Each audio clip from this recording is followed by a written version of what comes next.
बिस्मिल्लाहिर्रहमानिर्रहीम। अस्सलाम वालेकुम। Welcome back to my channel. कैसे हैं जी आप सब लोग? आई होप सब ठीक होंगे, खुश होंगे और मज़े में होंगे। पकौड़े तो हम बनाते ही रहते हैं, लेकिन इसको कुछ डिफरेंट करने के लिए आज हम बनाएंगे ब्रेड के पकौड़े, जो कि बहुत ही क्रिस्पी बनकर तैयार होते हैं। तो चलिए स्टार्ट करते हैं अपनी आज के ये ब्रेड के पकौड़े की रेसिपी। इसको बनाने के लिए हम 3 स्लाइस ब्रेड के ले लेंगे। यहाँ पे मैंने बड़ी ब्रेड के स्लाइस यूज़ किए हैं और इनके हम 4 पीसेस में इसको डिवाइड कर लेंगे। और इसको काटने के बाद अब हम एक बाउल ले लेंगे और उसमें डाल देंगे हम गाजर ले लेंगे। हाफ कप ग्रेट की हुई गाजर है ये, और साथ ही इसमें आलू डाल देंगे हाफ कप ग्रेट किए हुए। इनको मैंने अच्छे से पानी में डालकर इनका स्टार्च निकाल लिया था। इसको भी बाउल में डाल देंगे।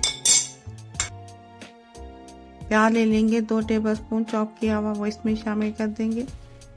और अब धनिया डाल देंगे इसमें थोड़ा सा। बेसन इसमें शामिल कर देंगे हम 3 टेबलस्पून डालेंगे।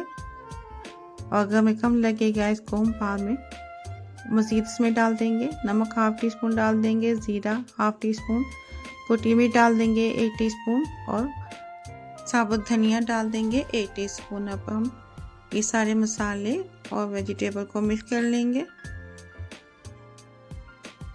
ये पकोड़े डिफरेंट टेस्ट के बनकर तैयार होते हैं और ये ज़्यादा ऑयली भी नहीं होते।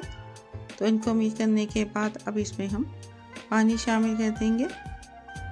पानी हम इसमें थोड़ा थोड़ा करके डालेंगे और इसको मिक्स करते जाएंगे। तो बेसन यहाँ पे मैं 2 टेबलस्पून और इसमें शामिल कर दूंगी और इसको भी हम मिक्स कर लेंगे।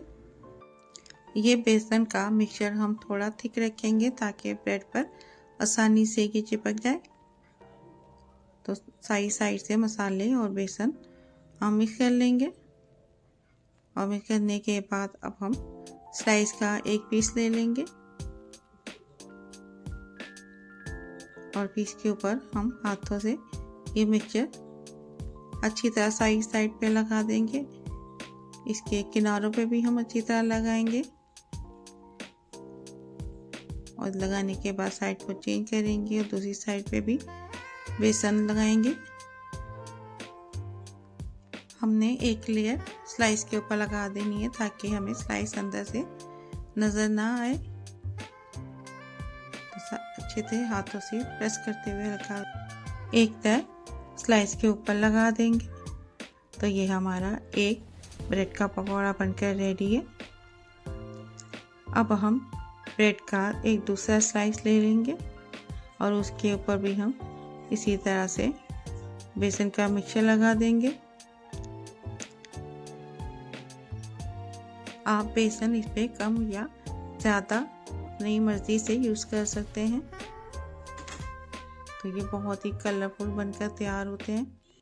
और जब एक ही तरह के पकौड़े खा खा के तंग आ जाएं तो ये आप ज़रूर ट्राई करें, बहुत ही अच्छे बनकर तैयार होते हैं। तो इस तरह हम अपने सारे स्लाइसेस पे बेसन लगाकर इनको पकौड़ों की शेप दे लेंगे और इसके बाद इसको हम 5 मिनट के लिए रख देंगे। फिर हम इसको फ्राई करेंगे। अब इसको गरम ऑयल में हम डाल देंगे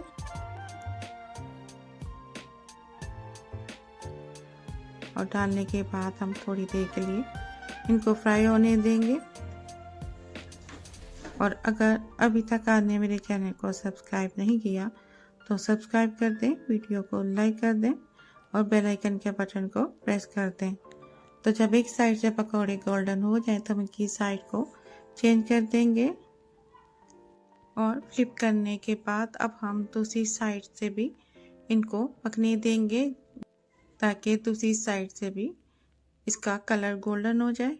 तो यहाँ पे ब्रेड के पकौड़े बनकर तैयार हैं। अब इनको हम ऑयल से निकाल लेंगे। ये पकौड़े देखने में भी बहुत कलरफुल हैं और खाने में भी बहुत मज़े के हैं। तो अगर आपको मेरी ये रेसिपी अच्छी लगी हो तो मुझे कमेंट्स में ज़रूर बताएं। तो इन पकौड़ों को अब हम ऑयल से निकाल लेंगे। ऑयल अच्छी तरह हम इसका निकाल लेंगे। तो यहाँ पे माशाल्लाह अल्हम्दुलिल्लाह हमारे बहुत ही कलरफुल ब्रेड के पकौड़े बनकर तैयार हैं। अगर आपको मेरी ये रेसिपी अच्छी लगी हो तो फैमिली और फ्रेंड्स के साथ शेयर करें। तो हमें याद रखें, मिलते हैं इंशाल्लाह ताला नेक्स्ट वीडियो में किसी नई रेसिपी के साथ। तब तक के लिए अल्लाह हाफिज़।